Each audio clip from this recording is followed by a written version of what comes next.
I am live at the Andersonville National Prison site. Right in front of me is the memorial to prisoners of war, and we have some placards about prisoners of war here. We're going to be walking a little bit quick, my battery's low, through the Andersonville prison site. If you don't know, Andersonville was a notorious site for prisoners of war in the Civil War. Notorious because 29% who came in never came out.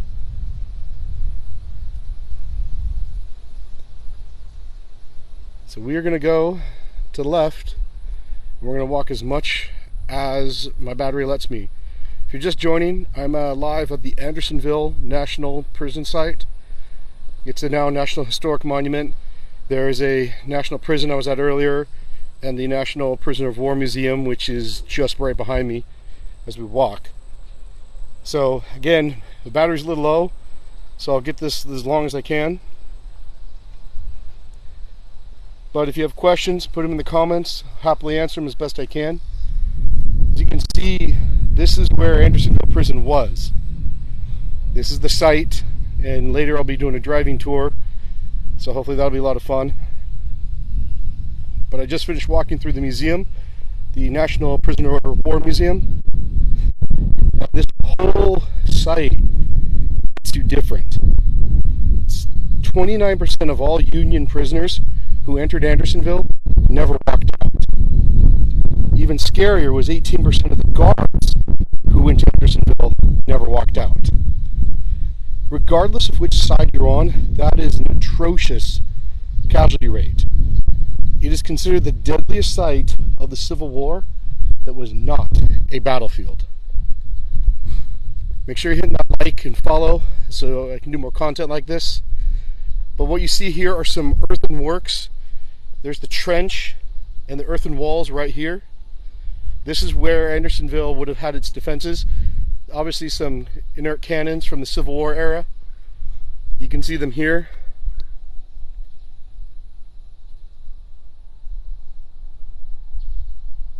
I would love to do more, but I'm down to 40% already. I've only been here for a couple hours.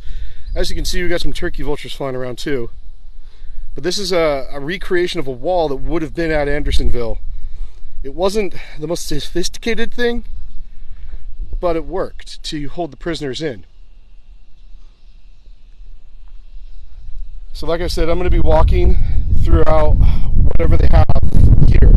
Now this road here, you can actually get a QR code from the museum and get an audio tour. But these are some old stockades. Hands or feet would often be put in here, and that's how prisoners could be punished. It was a very deadly site. It was arguably the deadliest site outside of a battlefield in the entire Civil War. Now down in the greater distance over there, you just see the road. That was Paradise Creek. That was the only water source prisoners had.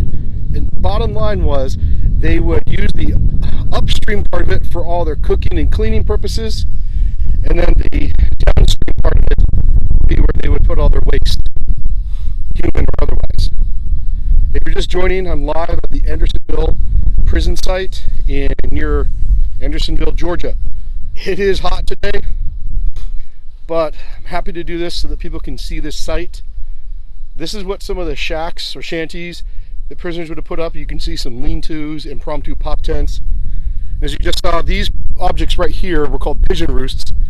Essentially, Confederate sympathizers and people living in the southern states come and watch the prisoners, like it was a circus act.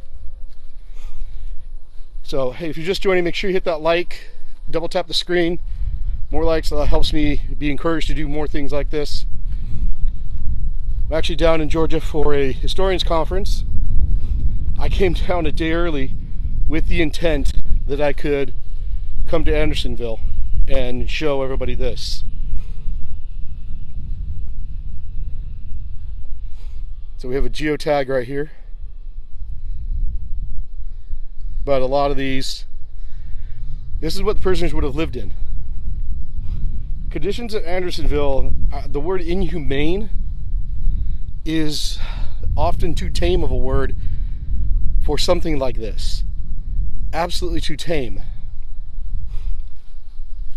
the whole site was actually loosely protected because, quite frankly, they didn't really care if the prisoners, I should say Captain Wirtz, who was the commander, didn't really care if the prisoners lived or died. Just didn't care. He considered them as Union to be one of the blackest of all marks. Now the deadline was literally that. You can see here, I'm going this way, that space in between the wall and right there, that's the deadline. If any prisoners went in there, it was a reason for them to be shot dead. So here's the other marker. Andersonville National Historic Site, Historic Well, number 5. Yeah, so I'm walking essentially what the compound would have been for Andersonville.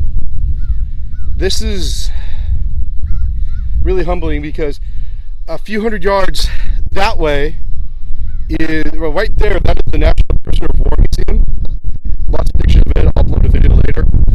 But a few hundred meters past that is the Andersonville National Prison, or correction, National Cemetery, and the thousands of Civil War soldiers who are buried there is mind-boggling. A lot of them were put in what they call just trenches, and that's a nice name for saying mass grave. So again, I'm walking in the deadline. If I was a prisoner, would have been shot dead by this point, because this represents the outer wall, and this represents the deadline. You cross it, the guard point, because this represents the outer wall, and this represents the deadline. You cross it, the guards could legally shoot you dead, and probably would not face any ramifications. Because again, Wirtz, who actually has a monument in Andersonville, which I will be visiting later, didn't care. Hey, if you just joined, we are at the Andersonville National Historic Site. This is where the prison was. This is where Andersonville Prison was.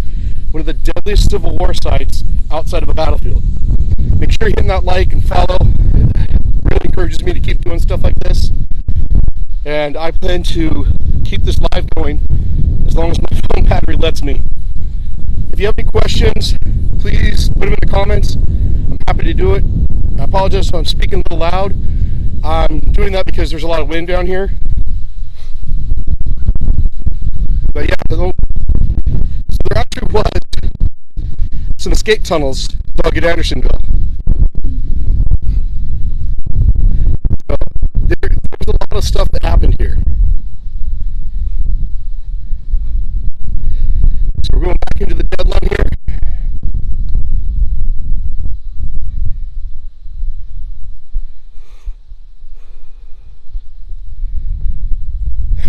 Got here yesterday. I left Seattle at 3 a.m. Did not get to my hotel room until 2 a.m. Eastern time. Long day, lots of flight delays, not a lot of fun. So we have here Elizabeth A. Turner, past National President, Women's Relief Corps Auxiliary to the Grand Army of the Republic, Life Chairman, Andersonville Prison Board, died at Andersonville April 27th, 1907. Erected by the Women's Relief Corps to memorialize her work in the hollow of these grounds.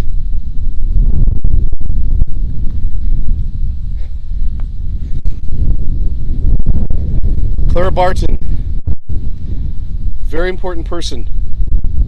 In commemoration of the undying devotion of Clara Barton, she organized and administered efficient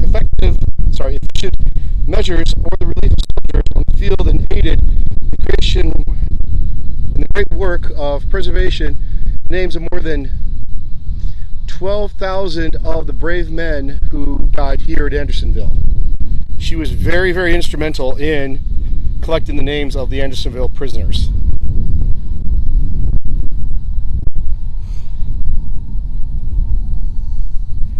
Be sure to hit that like and like the live. It allows me to want to keep doing things like this. Live at Andersonville Prison site. We have the Gettysburg Address Memorial. And the Order of the Day plaque memorials.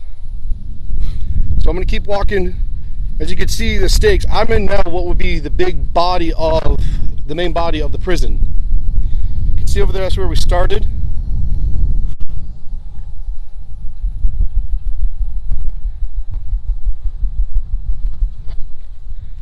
Just walking through the prison site. Down over there, as you can see, the hill's starting to slope down. That's where the creek was. Now again, that was their only source of fresh water. So upstream would be what would they consider quote unquote clean water. Downstream would be for everything else. Waste, everything. Unfortunately, dysentery and a lot of other diseases were just absolutely common. So much like the prison, they do have the state monuments here. This one is to the from Michigan. Andersonville was by far the worst place you could possibly want to be or not want to be outside of a battlefield.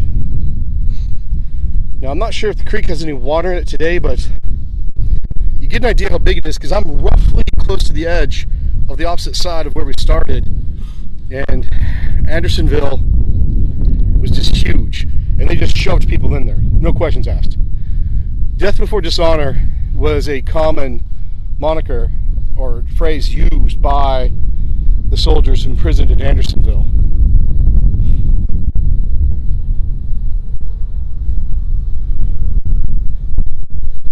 This one is from Ohio. There's more of these in the cemetery, and I'll definitely upload a video with some pictures later.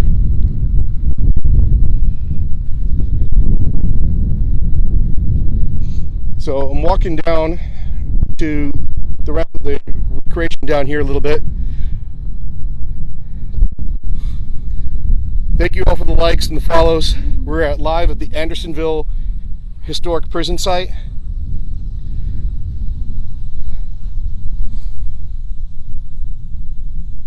Where 29% of all Union soldiers who went into Andersonville became casualties of Andersonville. Even scarier is that 18% of all the guards assigned to Andersonville also died or became casualties one way or another. Now, I'm not going to walk all the way to the end, because that marker right there that you see in the center of the screen, that is the outside corner of Andersonville Prison. It is very hot here in Georgia. If you've never experienced what a prison humidity is like, come to Georgia in August. You will find out.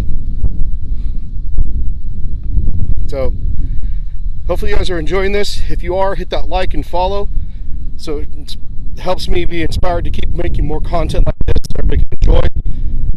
As the name says, I love wandering, I love sharing history. And we are here live at Andersonville, and you can see that's the creek. That was their single source of water.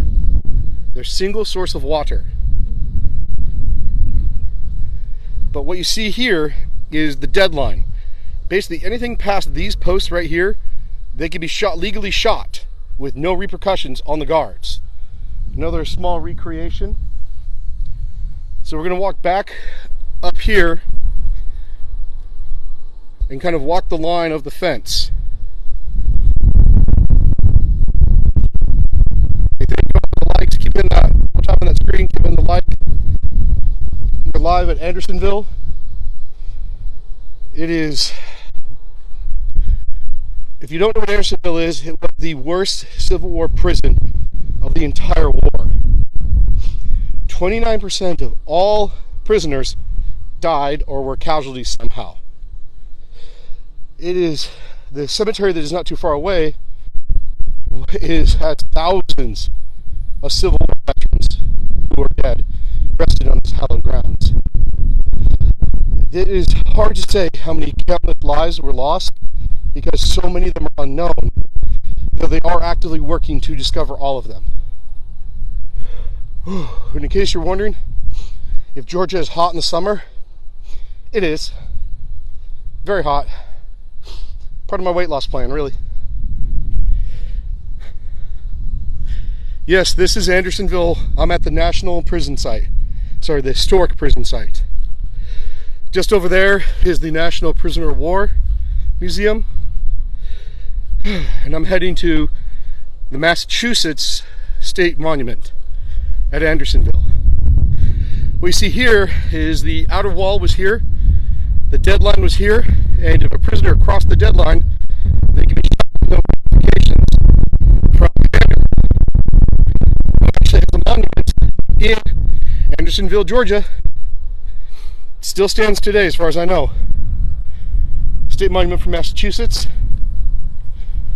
I will find out if his monument still stands, because my next stop is Andersonville. And then from there, I'm going to Plains, Georgia, to the Jimmy Carter site. Now, politics aside, he was the president, and I want to go pay my respects to the man who held the highest elective office. Whew. It is hot. I came from Washington State. We don't get summers like this. Rhode Island. This is everybody who died here from Rhode Island. And truth be told, there could be even more names because of the number of the unknown soldiers who are dead here. And then we have the Wisconsin Memorial here.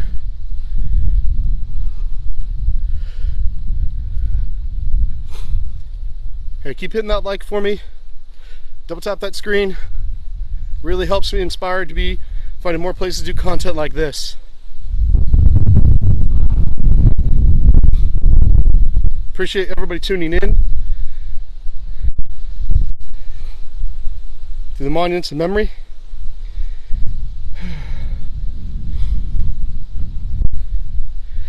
I'm going to take a quick look over here at the cannons, and then I'm going to go on the driving tour. Sadly, I won't be able to take everybody with me on the driving tour. Battery's pretty low, but you can see a lot of the monuments here are dedicated to the peace in hopes that those who victims would find some solace. Now, we saw some stockades on the other side over there earlier. Basically, it was a way to punish prisoners. No other reason. So, we're going to go take a look at the cannons and the earthenwork defenses really quick, and then I'm going to be heading off for the driving tour. I'll be going live again when I get to Jimmy Carter boyhood home. Again, politics aside, he was a president. I'm going to pay respects to the man who held the highest office, elected office, and what's really interesting is he actually still lives in Plains, Georgia. It's kind of amazing. I mean, his longevity is amazing, but the fact that he returned to where he was from, I've got a lot of respect for people like that. So we have a 6-pounder field gun. What that means is that its shot, or cannonball, 6 pounds. That is not a small round. But you can see the earthworks here, and right on the other side of that would be a trench.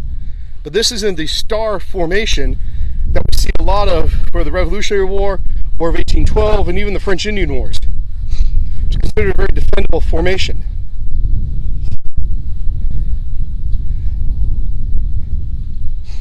Really, at the end of the Civil War, these star formation forts started to really disappear. Here we have a 3-inch ordnance rifle.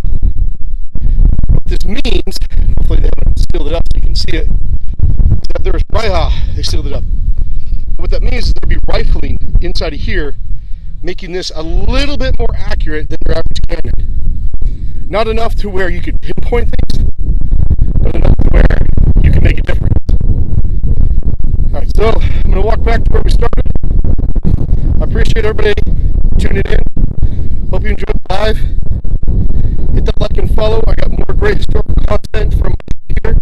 I also just went to the Netherlands recently for a repatriation where we got to reclaim a piece of World War II artifact that crashed there mid-Voud, Netherlands. It was an amazing trip because the people I was with were the unit that lost it in World War II.